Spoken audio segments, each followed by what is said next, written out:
नाम बताने की तो ज़रूरत नहीं है, आप लोग सब अच्छी तरह से वाकिफ़ हैं। कुछ तरन्नुम से हो जाए जनाब। बिल्कुल तरन्नुम से होगा। आप ज़रा अपने थोड़ा सा तरन्नुम कानों में दें, वो खुद ही आ जाएगा आपको।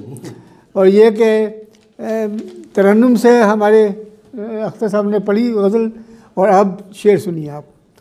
और आज़ा बहन ने रगे जहाँ का मतलब के कुछ नाम लिया था। आए थे शायद यहाँ कुछ और गम खाने को हम, आए थे शायद यहाँ कुछ और गम खाने को हम, मैं कदा समझे थे इस सूदोज़या खाने को हम। और सुर्ख़िए खूने रगे जहाँ सिर्फ ज़िक्र गम हुई, सुर्ख़िए खूने रगे जहाँ सिर्फ ज़िक्र गम हुई। और क्या रंगी बना लें अपने अफसाने को हम, शायद इस जानिब से भी गुज़रे तू ए मौजे बहार, शायद इस जानिब से भी गुज़रे तू ए मौजे बहार। हो इजाज़त तो सजा लें अपने गम खाने को हम।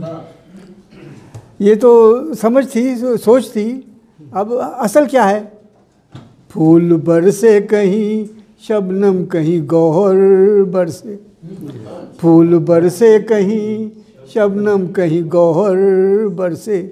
और इस दिल की तरफ बरसे तो पत्थर बरसे, फूल बरसे कहीं शबनम कहीं गौहर बरसे। और इस दिल की तरफ बरसे तो पत्थर बरसे। बारिशें छत पे खुली जगहों पे होती हैं मगर, बारिशें छत पे खुली जगहों पे होती है मगर। गम वो सावन है, गम वो सावन है जो बंद कमरों के अंदर बरसे। बारिशें छत पे खुली जगहों पे होती है मगर, गम वो सावन है जो बंद कमरों के अंदर बरसे। और प्यार का गीत, प्यार का गीत अंधेरे में उजाले की किरण, प्यार का गीत अंधेरे में उजाले की किरण। और नफ़रत की सदा शीशे पे पत्थर बरसे। प्यार का गीत अंधेरे में उजाले की किरण, और नफ़रत की सदा शीशे पे पत्थर बरसे।